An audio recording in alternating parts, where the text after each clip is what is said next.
Welcome to Island Crimes and Mysteries. And now, it's time to join your host Nules for another episode. Hey guys, and welcome to another episode of Ireland Crimes and Mysteries. I want to thank you for joining me today, and if you're a returning listener, I want to say a big thank you for your continued support. If this is your first time listening to my podcast, welcome. It's great to have you on board. Right guys, before we get started today, I'd just like to give a big shout out to Anna Pa and Sharon Kelly for becoming my newest Patreon members. Your support is very much appreciated, and thank you very much. And guys, I just want to give you the heads up on another brilliant podcast that I have found. It's called the Tyrants in Training podcast. And it's run by a guy called Kevin Ryan. He's your host. And the Tyrants in Training podcast is basically a weekly comedy podcast.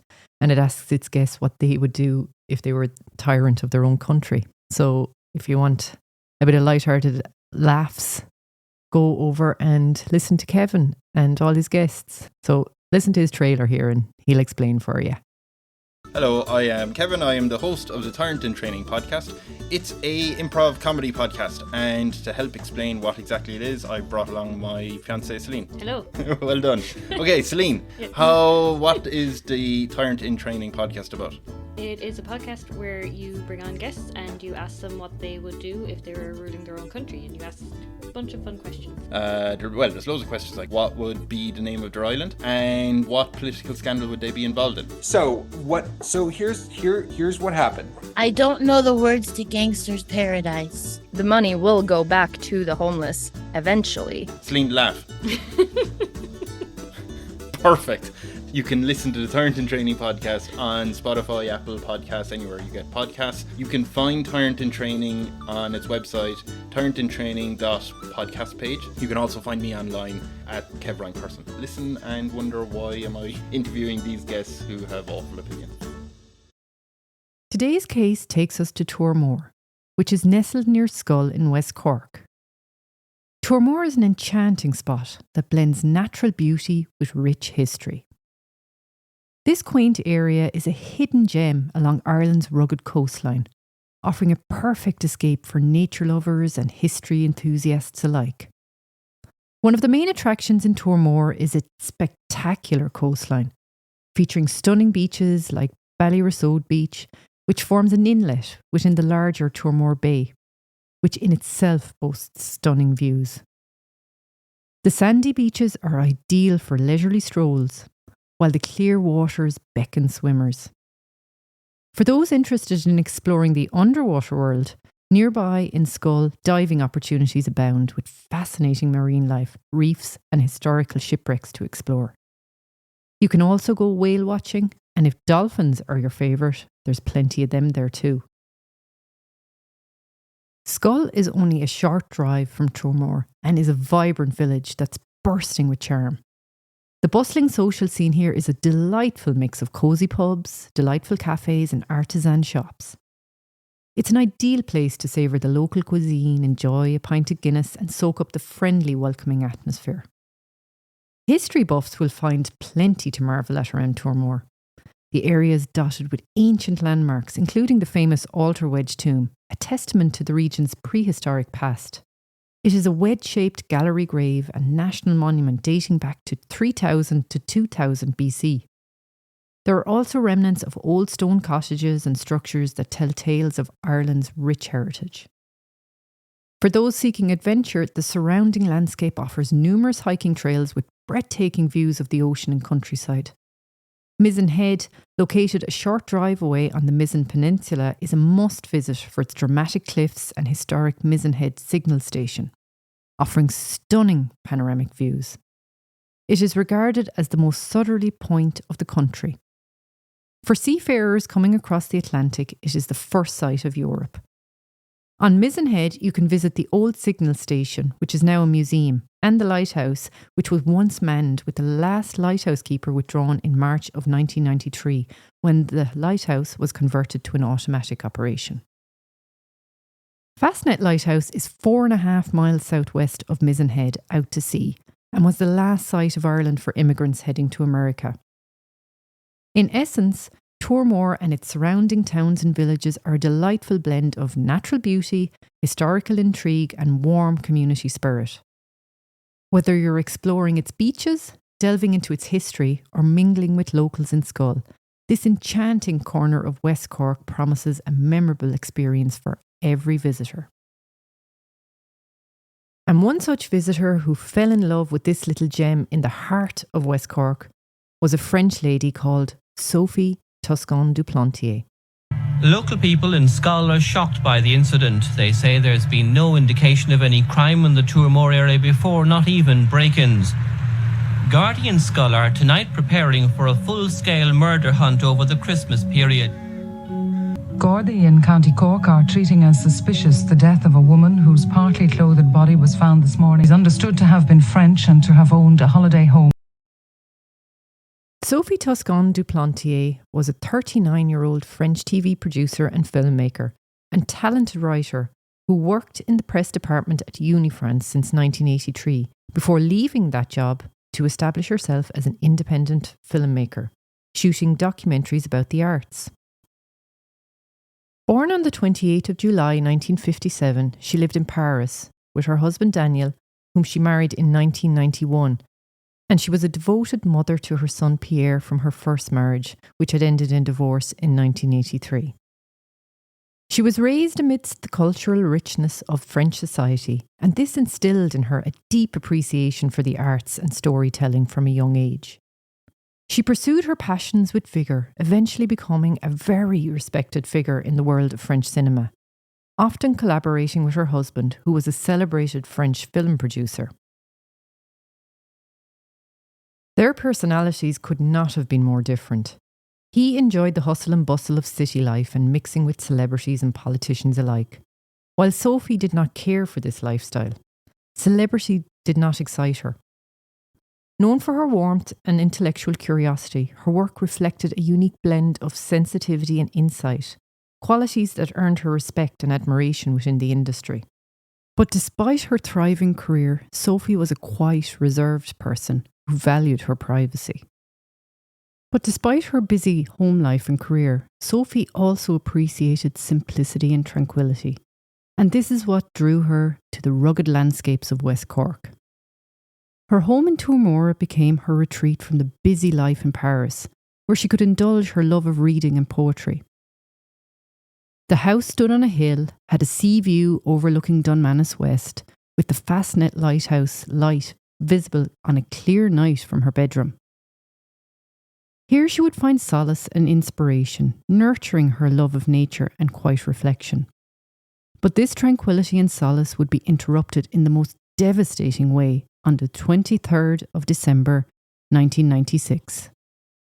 Sophie had a love for Ireland after visiting as a teenager to learn English and set about finding her ideal haven away from the hustle and bustle of Paris in 1993. She travelled over house hunting with her cousin and was torn between the house in Toormore and another house, but ultimately settled on the house on the mountain edge overlooking the rugged ocean, which she forebodingly had nicknamed Violence because of its rugged location.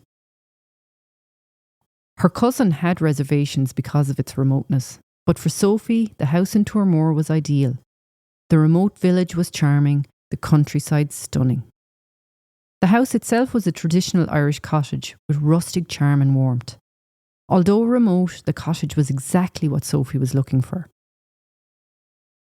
Surrounded by lush greenery and with stunning views of the Atlantic Ocean, it was her ideal retreat.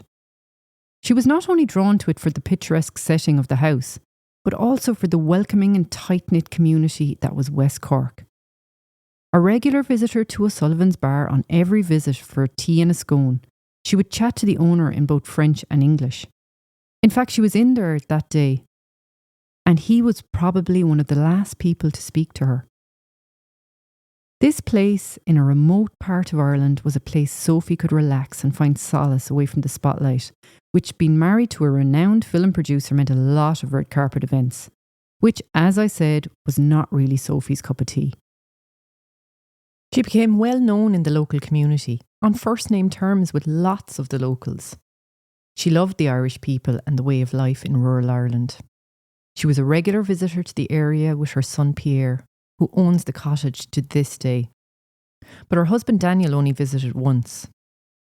As I said, her family were not very happy with her decision to buy the house in Toormore. They felt it was very isolated, but Sophie loved it, retreating to the cottage 3 or 4 times a year, often bringing friends and family. Her brother would describe the area as Sophie. The sun, the wind, the rain. All the things, he said, that reflected her character. Tortured, calm, stormy, noise, wind. You really have Sophie's spirit here, he said. After spending the night of the 19th of December at a nightclub in Paris with her husband and a group of colleagues, who would later say Sophie was glowing and in great form, she would, on the 20th of December 1996, take a flight to Cork Airport to visit her holiday retreat.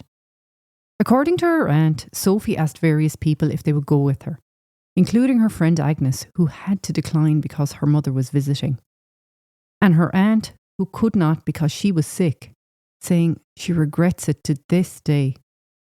This was going to be a short visit, as she planned on being back in France with her family for the Christmas festivities. She hired a silver Ford Fiesta and set out on the 2-hour journey to her cottage, stopping in Schull en route to stock up on supplies. When she arrived up to the cottage, which was situated at the end of a winding boreen, darkness had already fallen. She was seen in Schull on Saturday, December 21st, doing her shopping, and she withdrew some cash from the ATM. The following day, which was the last Sunday before Christmas, Sophie took a walk near Mizzen Head, where she ran into a French-speaking couple. They would later say they thought she was in strange mood and came across as depressed, saying that when they asked her what her plans for Christmas were, she was very vague. She also called into the caretaker of her cottage to tell her she planned on leaving on St. Stephen's Day. But when she was speaking to the French couple, she was not sure when she would go home. They felt she was lonely and appeared very vulnerable, like she had the weight of the world on her shoulders. They said they were so concerned for her that they offered her to stay with them for the night, but she declined, saying she had a lot to do before heading back to France. That evening she stopped off at O'Sullivan's bar in Crookhaven, where the owners invited her for a drink on Christmas Day. She declined, saying she was not sure if she would still be in Ireland. She was back at the cottage by 6 p.m. and phoned her friend in France, as well as making a call to the caretaker at 10 p.m, who arranged a call around on the Monday. She told her that she planned on leaving on Christmas Eve and would spend New Year's Eve with her husband and son. She would later describe Sophie's demeanour on the phone as unrelaxed and hurried. At 11 p.m. she called her husband Daniel, where he said they discussed Christmas plans and she agreed to spend it with him at his chateau in Tourlou. She then went to bed. It appears Sophie gave a lot of varying accounts to different people as to how long she planned to stay at the cottage. The following morning, Monday the 23rd of December, Sophie's neighbour would make a horrifying discovery. As she passed down the narrow laneway from her house, she could see a body lying on the side of the road near a gateway. The Gardaí were immediately informed. Specialist Gardaí from Dublin were also contacted by Gardaí in West Cork that morning and would arrive down from Dublin that night at around 10 p.m, having had to deal with Christmas traffic on the long journey down. When the Gardaí arrived at the scene, they could see a body lying on the grass verge, attached to some barbed wire beside a ditch, near a gateway into a field. This, of course, was Sophie. It was noted by Gardaí that she had defensive wounds on her hands from probably holding them up over her head to protect herself. In case the murderer may be being shielded in the area, Gardaí said they want to hear from anyone who may have noticed a person with suspicious wounds or cuts or with stained or marked clothing. The killing has shocked the village of Schull in West Cork, about 65 miles from Cork City. It was also noted that she had severe head and facial injuries. Her skull had been crushed with a heavy object. A blood-stained concrete block was at the scene. This was what the state pathologist would assume was the weapon. He had also noticed how her hands were torn, either in self-defence or by the briars nearby. She was wearing leggings, a t-shirt, dressing gown and boots. By now, she had been lying there for at least 12 hours since the discovery of her body that morning. She would lie there for 28 hours in total, as Gardaí waited for the state pathologist to arrive to examine the scene. The discovery of a body in this remote part of West Cork would not come to the attention of mainstream media until later that afternoon around 2 p.m. By the time they arrived at the remote destination, Gardaí already had the area cordoned off. The day itself was cold, as was the night, which was very calm but almost freezing. Amongst the journalists that had congregated there was a local journalist called Ian Bailey. He had previously done some work for the Southern Star, a local newspaper in West Cork. Having moved from England to the area in 1986 after his marriage had broken up, he claimed he got a call from the Cork Examiner about the discovery of a body and was told to head out and gather some information. Meanwhile, in France, Sophie's family were hearing reports on the news that a French woman had been found dead in County Cork. This, of course, worried them, but they were sure it couldn't be Sophie. Her brother tried ringing the house, but when he got no answer, they did begin to worry, as fear and doubt set in. Her mother immediately had a sinking feeling it was their Sophie. Her brother then rang Sophie's neighbour, but found it hard to get through, having to try several times before she answered, and he got the confirmation he was dreading, that it was indeed his sister Sophie. Through the devastation and shock, their thoughts immediately turned to Sophie's 15-year-old son Pierre, who was with his father preparing for Christmas. He would wake Pierre to tell him the news that would change his life forever. He would later say that when the family heard she had died, a little part of all of us crumbled. Back in Ireland, Gardaí were busy at the scene of the first murder in living memory in the area. As they combed the scene around the area where Sophie's body was discovered, they found one set of shoe imprints, from which they could only get an approximate shoe size. The metal gate leading into the field had bloodstains on it. The gate was removed by Gardaí for blood evidence. The investigation then turned to the house. Nothing appeared disturbed in the house. Nothing had been broken or displaced. Her bed appeared to have been slept in. A wallet with a significant amount of cash in it lay beside her bedside. No signs of any struggle were noted apart from a small amount of blood on the back door. Despite the fact it was known Sophie was alone in the house, 2 wine glasses were noted upturned on the washboard. Fingerprints were taken from these, but they came back negative. In fact, they had negative results for all fingerprint analysis, meaning no one had entered the house except Sophie, or they were wearing gloves. The keys were in the lock of the door, which made Gardaí wonder had she answered a knock and then been forced out of the house, and the door then closed behind her. Upstairs in her bedroom, it was noticed that she had her bed raised so that she could see the Fastnet lighthouse from her window, which had no curtains on it. Was someone watching her that night? An incident room was set up and house-to-house inquiries were commenced.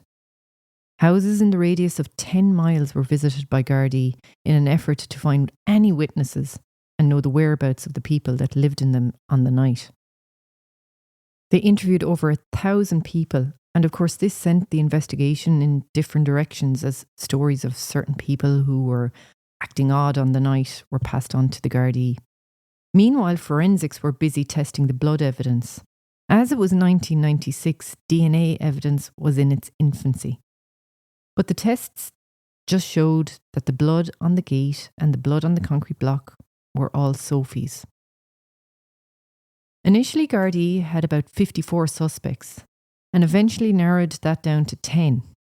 Then they started eliminating these 10 one by one before there was one left. Ian Bailey was writing a story for the local paper about a lady that lived out at the Three Castles Head.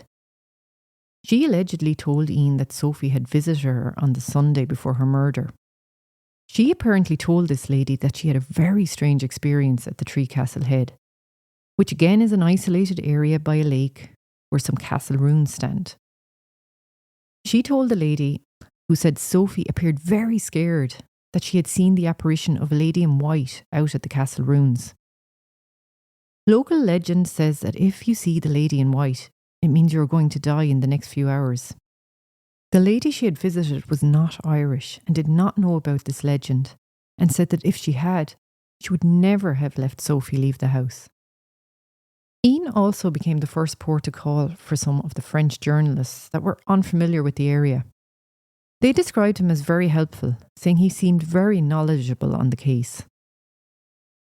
Sophie's shell-shocked family arrived in Ireland on Christmas Day to a country that was in the middle of all the festivities. All that surrounded them was joy and merriment as they tried to come to terms with their terrible loss. Her husband Daniel appeared to go to ground though. He told the family he did not want to talk to anyone. He said he wanted to block everything out. He did not travel with Sophie's family to Ireland to identify her body. This reaction surprised a lot of people. Then, on the 27th of December, a woman named Marie Farrell was being routinely questioned by Gardaí as they continued their inquiries. One of the questions asked to her was, had she seen Sophie? Marie told them Sophie was in her shop on Saturday the 21st at around 3 p.m. She said as Sophie was leaving the shop, she saw a man standing across the street wearing a long black coat, and this unnerved her. He followed Sophie down the street, according to Marie. Then, on the 11th of January 1997, a call was made from a phone box by a woman who called herself Fiona to Bandon Garda station. She said she had seen a man near Kilfada Bridge, which is a short distance from Sophie's house, at 3 a.m. on the morning of December 23rd, the morning Sophie was murdered. She gave no details and hung up. Gardaí made an appeal on RTE's crime line for the woman to come forward again. She would ring again from a phone box the following day, but again would give Gardaí no details. When she rang a third time, it was from a landline, which Gardaí traced to a house in Schull. The home was that of Marie Farrell. She told Gardaí she was driving from Gouleen to Schull. She said she saw a man walking along by the bridge. She said he was drunk and waving his arms around. She said he was wearing a long black coat. She saw him again in the supermarket in Schull in January. She said she ran out of the shop and stopped a Garda that was on the street and pointed him out to the Garda, who told her his name was Ian Bailey. Ian immediately became the prime suspect. He would prove over time a very interesting character indeed. Ian had moved from England to Ireland and worked as a freelance journalist. He met his partner Jules, an artist from Wales, after she had offered him a place to stay at her home in Schull, which comprised of a main house and another house they used as a studio. Their relationship blossomed, and before long they were a couple. Jules lived approximately 3 miles from Sophie's house. Ian had in the past worked for Sophie's neighbour, claiming he was never introduced to Sophie, but did say he was aware of her, but did not know her name. He denied that it was him on Kilfada Bridge that night, saying that at the time she claimed to have seen him, he was at home in bed. Meanwhile, the Gardaí were trying to establish what exactly had happened at Sophie's house that night. And the conclusion they came to was that Sophie was dressed for bed, probably in bed, when something happened, like a bang on the door or a noise outside, and Sophie went down to investigate. On opening the door, she may have been confronted by her murderer, who dragged her outside, and then the door closed behind her. Sophie may have somehow managed to escape and start to run down the boreen before the perpetrator caught up with her near the gate. They described the attack as frenzied, saying whoever did it had completely lost it. As I said, Sophie's body was found beside a ditch that was thick with briars. Gardaí surmised whoever had attacked her would not have escaped being torn by these briars. They would have had to have been covered in blood as well. Ian, in the meantime, had been allegedly acting odd. He had, on the 26th of December, walked up past Sophie's house, which still had police tape around it, under the guise he was bringing milk and baguettes to the neighbours, despite the fact they had never asked him to. This walk would have brought him past the scene of the crime. He was photographed peering in the windows of Sophie's house. He then went on to write an article for the Star newspaper about the case, which made the front page, entitled "Murdered Sophie's Tangled Love Life." He mentioned in this article that Sophie had died from blunt force trauma and also mentioned the 2 wine glasses before saying she had not been sexually assaulted. Either he had great contacts within the Gardaí or you would question where he got this information from. Locals were annoyed with some of the articles he wrote, which in their eyes did not correlate with the Sophie they knew, saying it was all lies. These articles claiming Sophie was having male companions back to the house and calling her holiday home a love nest. One local who knew Sophie well saying it was all crap. Now, according to Sophie's cousin, he said Sophie had confided in him a few years before her murder that she was going to leave Daniel, saying she was moving in with someone else. This obviously shocked him. Apparently, this man had visited West Cork on one occasion in the summer of 1993 with Sophie. But this relationship that had lasted about a year would break up in December of 1993 and she returned to Daniel. But it did not end on friendly terms. According to members of Sophie's family and her friends, his behaviour after the breakup was quite dark. It was even reported that he had allegedly assaulted Sophie on one occasion in Paris. When she died in such savage circumstances, immediately her family thought of him, and Ian Bailey wrote about him, fueling speculation. In January of 1997, Gardaí went to France to question her ex-lover. He verified that they had been together and that he had not taken the breakup very well. But this man, it would turn out, had a solid alibi for the time Sophie died. He was in Paris. Then the idea of a hitman transpired from Ian Bailey. He said from all his own investigating he had come up with the theory that Daniel, who if he had to divorce Sophie would lose half of his estate, had hired a hitman to take out Sophie while she was in Ireland. One French reporter who worked closely with Ian Bailey at the time said he persisted with this theory. He said Daniel allegedly had a large life insurance out on Sophie, with him being the main beneficiary. Daniel had not been ingratiating himself to the Gardaí or Sophie's family in the immediate aftermath of her death. The very fact he would not come over to identify her body or speak to the Gardaí was a red flag. Friends of Daniel's would later say that the reason for his behaviour was that he was just so devastated by all that had happened. One friend saying he blamed himself because he was not with her when she died. Gardaí believed whoever killed Sophie had to have a very good understanding of the area, given the remoteness of her home. They believed someone had been watching Sophie, knew she was on her own and took the opportunity when it arose. Daniel would be eliminated as a suspect early in the investigation. The Gardaí felt they had investigated everyone who could possibly have a motive in France and were satisfied the culprit was much closer to home. So now Gardaí were really starting to focus on Ian, who appeared to be trying to send them off on different paths from the beginning with all his news articles. Whispers among the locals and media alike were all alluding to the fact that all did not seem right with Ian. He knew too much from the start. He was writing these stories in the newspaper that the Gardaí would have no choice but to follow up on. Was he trying to buy himself time? He had been on their radar from the early days of the investigation, when officers had went to his home on the 26th of December and noticed lots of scratches on his hands and arms. They had not taken photographs at the time of these scratches, but had drawn diagrams. Bailey claimed he had got the scratches from chopping down a piece of pine tree to use as a Christmas tree in an attempt to save money, which he had to climb up onto to chop down. A significant scratch on his forehead he would claim he got from killing 3 turkeys. At the end of January 1997, the detective in charge of the investigation visited Bailey at home. After the meeting, the detective described Ian as a complex character. They discussed the murder.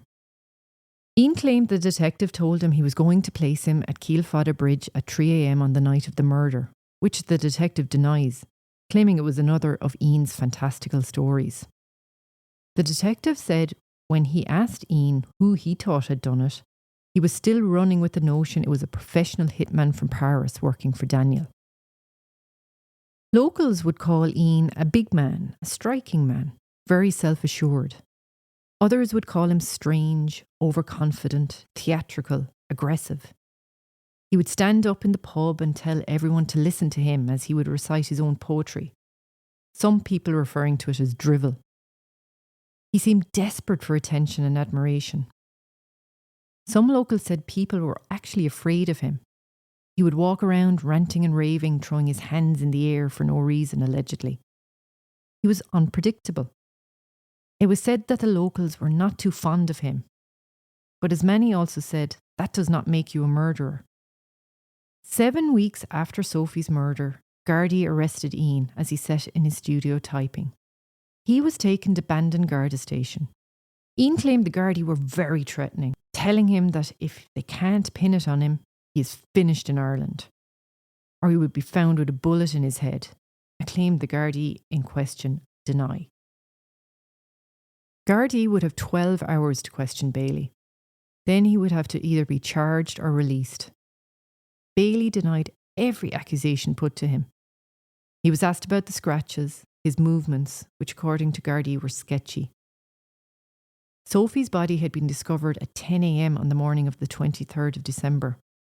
By 2 p.m. it was on the news. Ian claimed he had got a call at 1:40 p.m. from the editor of the Cork Examiner telling him a French lady had been murdered. The editor said he had only told him there had been a killing, but never mentioned the fact that it was a French woman. Ian and Jules drove straight to the crime scene, apparently not knowing anything about Sophie's identity. Ian would say he drove to Sophie's house immediately, as she was the only French woman he knew in the area. Then another witness had come forward saying that Ian had rang him between 11:45 and 12, cancelling their appointment because there had been a murder. When they asked who the victim was, Ian allegedly said, "It's a French lady." He told another witness on the phone at 11:30 that he couldn't deliver their turkey as there had been a murder, stating that Ian actually sounded excited about it. Another witness would say they met Jules in town at around 10:45. And when they asked her about Ian, she had allegedly said he was gone investigating a murder. All these witnesses claimed Ian had discussed details of the murder with them that were not common knowledge at the time. Ian denies any of these conversations took place, and the first he knew of the murder was when his editor from the Cork Examiner rang him at 1:40 p.m. Ian was at the crime scene by 2:20 p.m. He was noted to be acting strange and did not hang around or ask any questions. Ian continued with the Garda brutality story, saying they continued with the abusive and threatening behaviour during his interview. Meanwhile, the Garda technical team were out at his house and studio. They were specifically looking for clothing that matched the clothes that he had allegedly been seen wearing that night on the bridge: a dark overcoat, a hat and boots. Nothing was found in the house. They then searched the studio. A burn pit was found at the back of the studio. A fire had been witnessed burning there by a neighbour out walking on the 26th of December. Ian denied that he had lit a fire on St. Stephen's Day and said that the fire was from early December. Gardaí combed through the ash and removed mattress springs, buttons from clothing and the remains of boots. It was a bizarre sight, and it unsettled the Gardaí. Nothing could be salvaged in the form of solid evidence from the burn site. Any blood or DNA evidence, if present, was long gone. Later that day, Jules was brought in for questioning. The feeling amongst the Gardaí was that Ian had a controlling and manipulative relationship with Jules. She said they were in the Galley Inn in Schull on the 22nd of December and left at around 12:30 a.m, stopping at Hunt's Hill, which had a view across the valley towards Sophie's and her neighbour's house. She said he commented that the neighbour's light was on. He then suggested calling over there, as they may be having a house party, before saying to her that he had a feeling something bad was going to happen there tonight. She said she declined the idea of going over there, and the two of them went home and went to bed. Both initially saying they were in bed all night. But after a while, a nervous Jules admitted to Gardaí that Ian could have got up at some point during the night. She said he was tossing in the bed for an hour before he got up. She said she did not see him again until the following morning, until around 9 a.m. when he brought her a coffee. She then said he had a fresh wound on his forehead. She had no recollection of seeing that scratch on the Sunday. When it was put to Ian that he had got up, he changed his story and said he had in fact got up, but went to his studio to do some writing. Jules was beginning to have her doubts about him, between the mark on his forehead, what he had said at Hunts Hill, and the fact he had been witnessed at Keelfada Bridge. She was beginning to suspect him too, saying in her statement her conclusion was there was strong evidence to link him to the murder of the French lady. He now had no alibi. As the years progressed, Jules would change her opinion, believing Ian to be innocent. Jules' life and association with Ian ruined nearly 3 decades of her life too. But Bailey was steadfast in his denial and would not admit to anything. And at 10 p.m, Gardaí had no option but to release him. They only had circumstantial evidence and no admission of guilt to hold him beyond the 12 hours. A file had been prepared for the DPP, but more investigating would be needed. The following day, Ian Bailey was all over the newspapers in both Ireland and France. Whether Ian killed Sophie or not has divided opinions ever since. Some adamant it was him, while others not so sure. After the arrests and subsequent release of Ian and Jules, the area was still awash with media and chatter amongst the locals. And the stories being relayed were getting more fantastical. Ian howling at the moon in his jocks, holding a magic stick. Ian running down the road in his underwear. All of which Bailey denies, saying the stories were ridiculous. A friend came to his house to let him know what was being said about him. He said the place was allegedly full of empty drink bottles, ashtrays full of cigarettes, and food just left out to go bad. He said when he told him what had been said, Ian's whole demeanour changed and he started screaming at him, saying it was in fact him that had killed Sophie. His friend said the encounter scared him, and on reflection he felt like Ian was actually recounting what he had done to Sophie through him. Then word started filtering out that Ian had allegedly actually confessed the crime to some locals. A local couple had been in a pub in Schull on New Year's Eve night and started chatting to Ian and Jules. The couple invited them back to their house for more drinks. They said Ian started talking about the murder in a very emotional way and started crying. By now, Ian had a lot of drink taken. They said he then started hugging the lady of the house and crying while saying, I did it, I went too far," before running out of the house screaming. Another night, a local was throwing a party at their house, and Ian was there. When one of the partygoers asked Ian had he murdered Sophie, they said he replied, "I didn't mean for everyone to get involved." Another friend of Jules said that one day her son, who was only 14 at the time, had taken a lift home with Ian. He said that Ian was very stressed and he got the impression he had been drinking. The boy asked him how things were, just to break the tension, when apparently Ian turned to him and said, "I went up there and bashed her brains in with a rock." This terrified the young boy, and silence descended the car. His mother noticed that her son was unusually quiet that evening and asked him if he was okay. Initially he didn't say anything, but told his mother everything the following day. They both went to the Gardaí and made a statement, and the Gardaí took this accusation seriously. Ian would say it was just said in jest, that he was just being sarcastic. This is what he would say about all the allegations that he had allegedly confessed to people. On the first anniversary of Sophie's murder, her family travelled to Ireland for a special mass in her honour. They would stay at the home Sophie loved so much and also met her final brutal ending at. The family were becoming increasingly frustrated by the lack of an arrest and said the Gardaí would tell them it was just around the corner. Then on the 27th of January 1998, Ian was arrested again. The file at this stage was still with the DPP. Again, he would be held for 12 hours and then either arrested or released. Yet again, Ian would be released as he still refused to confess and all the evidence was circumstantial. Then the DPP decision came through, not going to prosecute. The family were crushed, but the Gardaí were adamant that the investigation would continue. Ian went on to do several media interviews and appeared to be loving all the attention.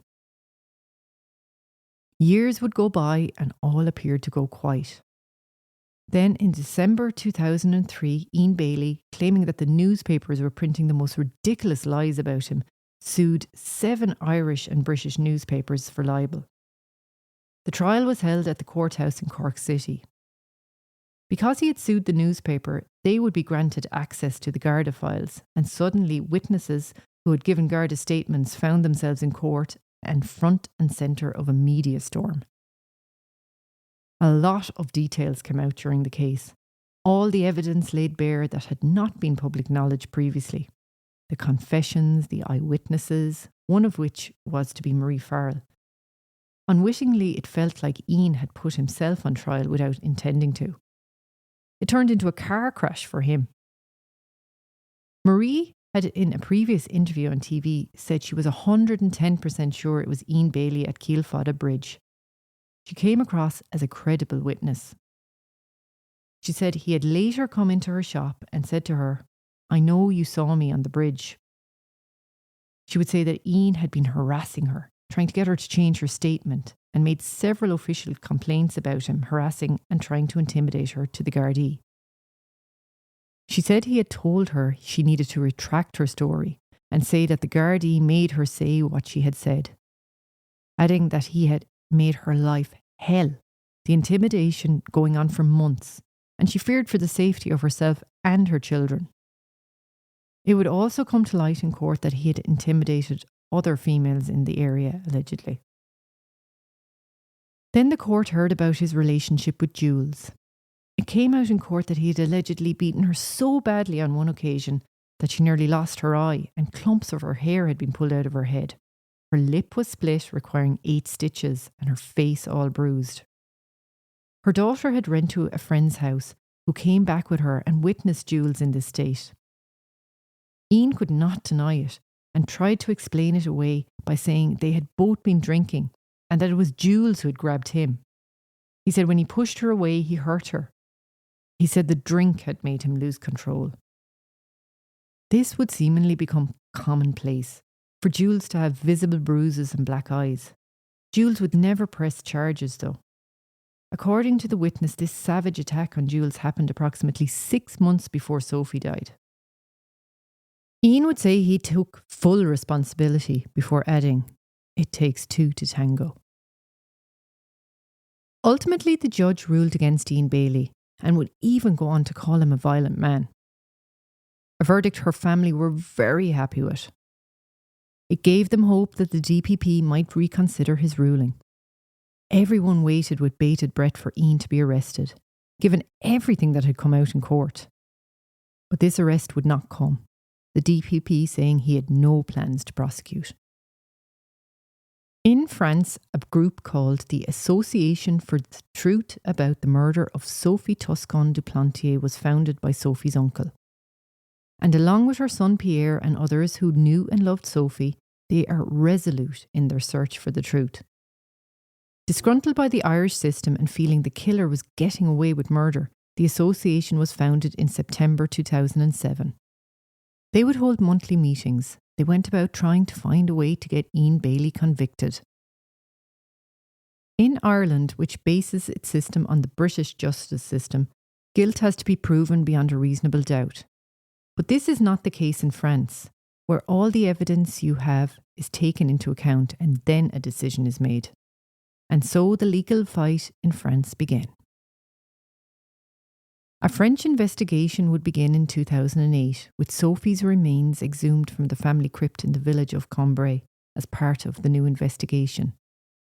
There were doubts this would yield any new results, as it was the second time Sophie had been exhumed, the first being the removal from her husband's estate at the family's request, where she had been originally buried.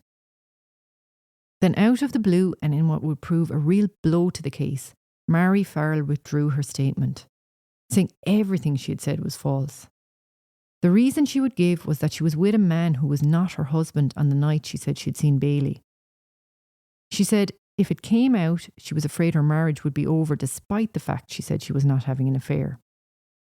She claimed the Gardaí forced her to give a statement, telling her she would not have to go to court, that they just wanted her statement on record.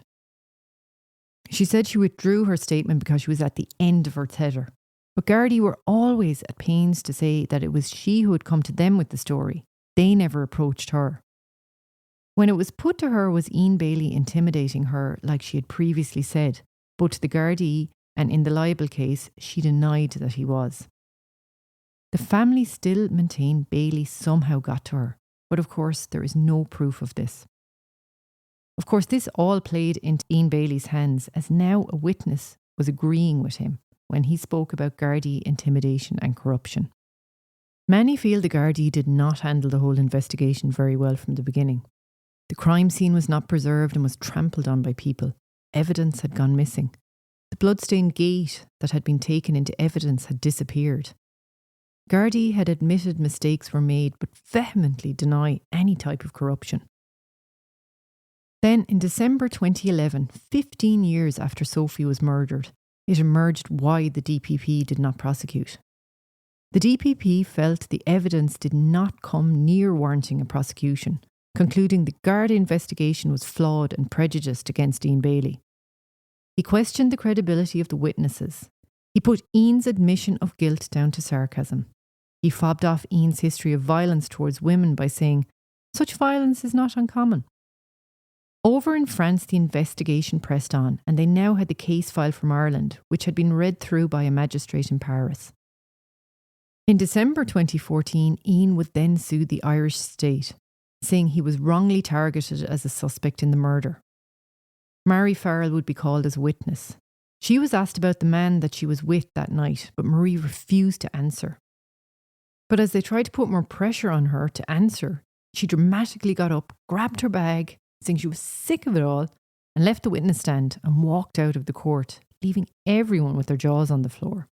Ian's solicitor went out and persuaded her to come back in, where the judge said to her, "This will be your last walkout."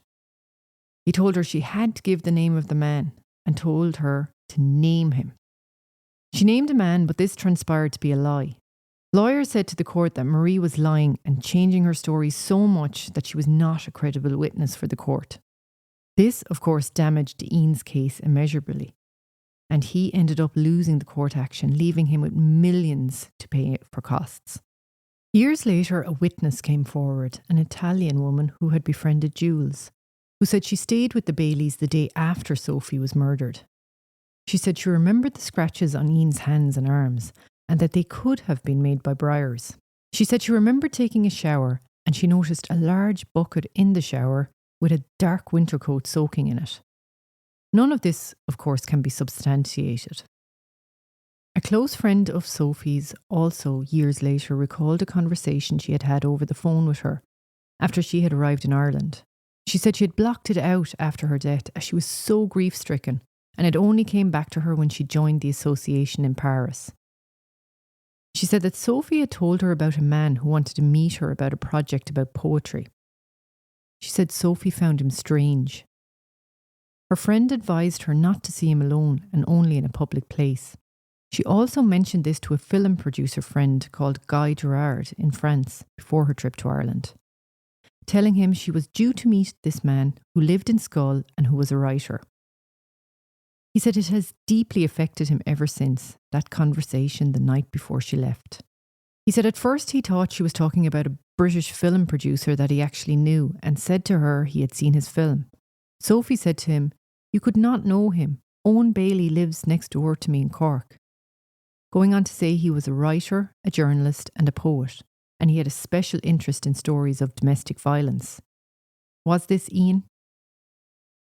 Sophie's family are convinced Sophie knew Ian and that he definitely knew her. Then there were all the confessions he made, the scratches on his arms and hands, the fire outside his studio with remnants of clothing. And the last reason they feel so secure in their reason for believing he did it was his changing story of what he was doing on the night in question. Eventually admitting he did leave the house that night, therefore making his alibi null and void. After reviewing all the evidence, the French authorities made the decision to go ahead with a trial and prosecute Ian in absentia. In May 2019, 22 years after her murder, the trial commenced. Pierre and his uncle travelled to West Cork just before the trial to talk to the locals and explain what was happening. Again, the trial was national news and was the lead story in France and Ireland. Pierre is strong in his convictions, as is the rest of Sophie's family, that all roads led to Ian Bailey. The trial began at the criminal court in Paris. There would be no jury. It would be presided over by 3 magistrates. There was no representation from Ian Bailey's side either, with his counsel dismissing the proceedings, saying they were invalid as the reason for no representation. Over 30 witnesses gave evidence. Friends of Sophie's from France and West Cork were questioned under oath. The court considered Mary Farrell's statement as legitimate despite the fact she had retracted it, saying they felt her initial testimony was likely the true testimony. Then, after 22 years of waiting for Sophie's family, the verdict: guilty. A very emotional Pierre spoke from the steps of the courthouse, saying after 22 years of suffering and questions, the judges had convicted Ian Bailey, who killed my mother over 22 years ago, to 25 years in prison. He said he can't see how Ireland can now refuse extradition, that justice must be done. A European arrest warrant was issued for Ian's arrest. Ian said he would pursue justice for himself, that he had been convicted without ever being interviewed by the French authorities, and all they had done was convict an innocent man. Then in October 2020, the High Court in Ireland blocked Ian Bailey's extradition and would go on to refuse multiple requests from the French authorities. This was a crushing blow to her family, with Pierre vowing to make sure the net comes down on Bailey. Pierre, who still holidays at the cottage in Toormore, says he continues to go there, as to him it feels like he's going to see her, like he's going to stay with her. He feels her presence in the house. For me, it's not the place where she was killed. It's her paradise. So it's the very good way for me for my kids to meet their grandmother, and even for me to be like in the cocoon she created. And so I feel so good there. I feel so good. I feel confident, and even until now I feel protective, because like if it was in my mother cover, So it's a very little and tiny house, remote, and it's a little paradise, and so now we can really enjoy this place again. He has seen Bailey on a couple of occasions walking around a free man, but when he saw him, he just felt he was staring into a void. Ian was a regular at the farmers' market in Bantry, selling his wares at his stall, but in recent times had become too frail to do so. He had continued to protest his innocence in the years that followed the conviction in France. Then in April 2021, Jules told the media she had separated from Ian Bailey, but said in a statement that she also believed he was innocent. Then on the 21st of January 2024, the news broke that Ian Bailey had died of a suspected heart attack at the age of 66 in West Cork after collapsing on the street. Despite paramedics trying to revive him, he died at the scene.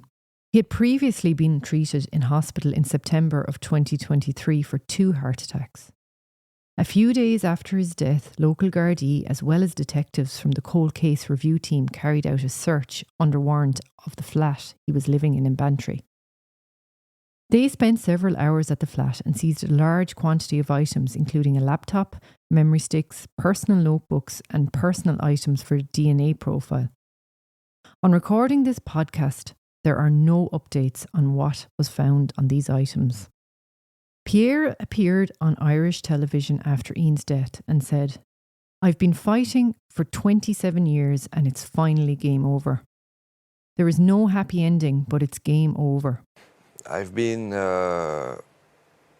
in the file for so long, maybe 15 years, and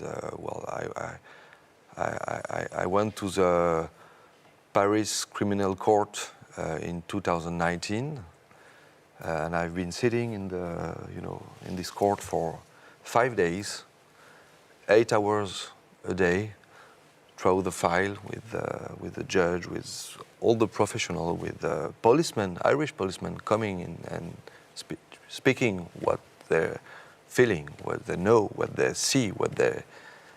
so I am 100% sure the Jan Bailey was convicted murder. Concluding that he would like his mother to be remembered as a free spirit in Ireland. He said Ian's death represents closure for him, and now he wants to turn the page. I am free again here in Ireland, and I don't want any more interviews. I don't want any more pressure. It's the end of this story. Another story now. A peaceful story. This case has divided opinion for decades now, and continues to do so. Some people resolute in their opinion that Ian Bailey is the murderer, while others have their doubts and back his claims of innocence. There have been many, many articles written, documentaries made, and even podcasts recorded on it, all with their own version of what they think happened. But at the end of the day, and at the heart of this story, is a woman who lost her life in the most heinous way. A family that were left devastated, a community torn apart, and no definitive answer in the end. Even if the story has ended, we never really got to the crux of it. If Ian Bailey was guilty, he effectively got away with murder. And if he was innocent, he was hounded and vilified for nearly 30 years. As was said previously by Pierre, there are no winners here. As for the investigation in Ireland, it still remains an open case. So if you have any information, please contact the Garda Confidential line on 1-800-666-111. So guys, that's it for today's episode of the Ireland Crimes and Mysteries podcast. Again, thanks for your listenership, and don't forget to subscribe to the show and hit that auto download so you never miss an episode. Until the next time, keep your eyes open and your mind curious. This podcast has been compiled from information gathered in the public sphere, like news articles, documentaries, and open source material that can be found on the web. Everything in this podcast is alleged unless a conviction has taken place. You've been listening to Ireland Crimes and Mysteries. Join Nules for another episode, coming real soon. And keep up to date by following our social media sites, our YouTube channel, and our website, irelandcrimesandmysteries.ie.